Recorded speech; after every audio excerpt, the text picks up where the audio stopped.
Hey guys, so today we'll be talking about Module 1, discussing the American Revolution. Some of the objectives that I hope that we can learn from this is that revolutions occur gradually. That means they build upon each other. They don't just happen all at once overnight.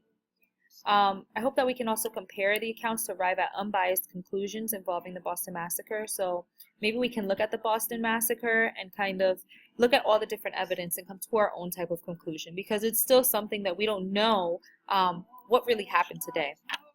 And then I want us to be able to look at some of the individuals that played a role in the American Revolution, like King George and the Sons of Liberty. But we'll do that later.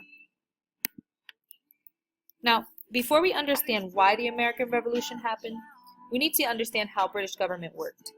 The period we're discussing takes place in the mid-1700s. Britain's middle class is growing quickly, and the British public kind of liked the idea of growth and spreading their influence. Hence my King George as Pinky. And if any of you guys seen Pinky in the Brain, you'd know that Pinky over here loves the idea of world domination. I'm not sure King George favored world domination at this point, but I'm sure he didn't mind expanding his power. Now, the US and Britain were very far from each other. So this is how Britain ruled their territories from about 3,400 miles across the ocean.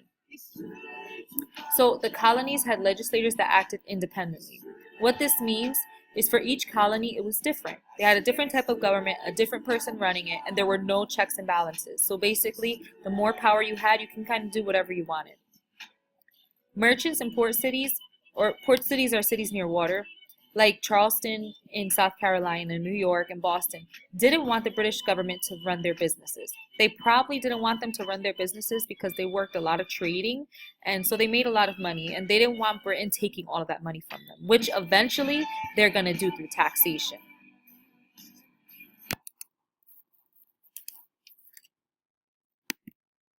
So I want you guys to kind of get a glimpse of how much land Britain actually controlled. So if you look at this orange like this here, you'll see that all of the orange are British colonies.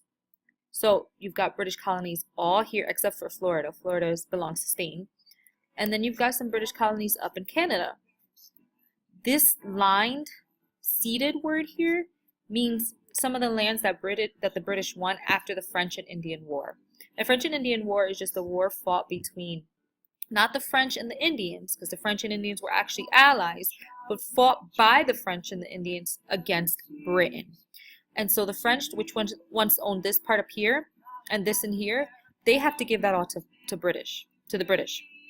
And that's why it's that turquoise color here, because it was once France, but now it belongs to Britain. After the French and Indian War and the French lose, the British go ahead and gain this here. So the British have a pretty large amount of land. They have all of this here at this point. Okay, so they've got half of the United States and most of Canada. They don't have Mexico and they don't have Florida yet because that belongs to Spain. So it all began when the British government passed a series of acts that taxed and angered colonists in America. Two of the most famous acts are the Sugar Act of 1764 and the Quartering Act of 1765. Quartering is just a fancy way of saying that you allow somebody to sleep in your home. So the Sugar Act basically put taxes on things like silk, wine, coffee, indigo, and pimento. The Quartering Act basically said if the colonies could not provide barracks for British troops, in other words, if the colonies could not let the troops come in and stay in their homes, then they had to pay for the troops to stay in taverns, in vacant buildings, and barns. The colonists had to pay the rent. These angered colonists because they had no say in the laws that were being passed. They could not represent themselves in Parliament, and parliaments like the Congress that we have in the US, but in Britain, they couldn't represent themselves in Parliament, and they believed that they shouldn't have to pay taxes, especially if they had no type of representation. This is where they get their famous slogan, no taxation without representation.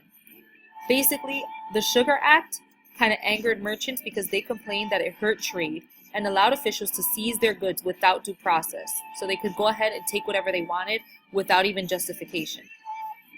The Quartering Act forced colonists to pay more for their own defense. Another way that colonists tried to fight back against the British are by imposing boycotts, or boycotting British goods. Another thing you should know is that the word repealed means just to take back. So boycotting means that you just stop buying things from that business. Okay, so when the Stamp Act took effect, colonists start to ignore it and they boycott all British goods. They decide not to buy anything that belongs to Britain.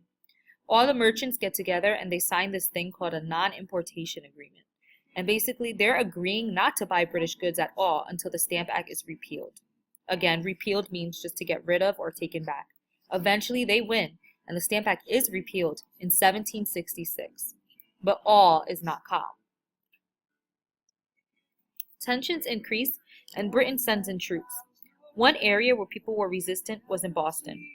On March 5th, colonists attempting to tease a soldier begin throwing snowballs.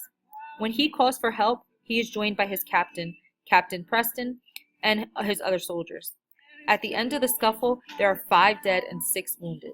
This is known as the Boston Massacre.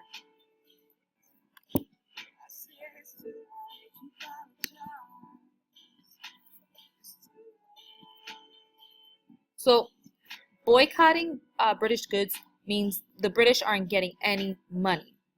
To help kind of relieve the stress of not getting any money, Parliament passes the Tea Act to help sell its tea. When you hear the Tea Act, especially during this period of time, most people think that the British decide to tax tea, but that's not what happened. Instead, they bring the price of tea down to try to help sell it. On October 1773, Britain sends 1,253 chests of tea to Boston, New York, Charlestown, and Philadelphia. All of these are port cities. Colonists in all the cities, except for Boston, refused to let the ships carrying the tea dock. So they refused to let the ships even stop there. Finally, when the ships arrive in December 1773, 150 men board the ships at night and dump tea as thousands cheered. We'll learn that these men who dumped the tea are known as the Sons of Liberty, and they're joined by, they're kind of led by John Adams, who you might know or be familiar with. They dress up as Native Americans and they pour all of the tea overboard. Here's just a glimpse at some of the tea that was lost and basically what the British had to deal with. There was 90,000 pounds of tea lost. Altogether, it was 342 containers that they dumped.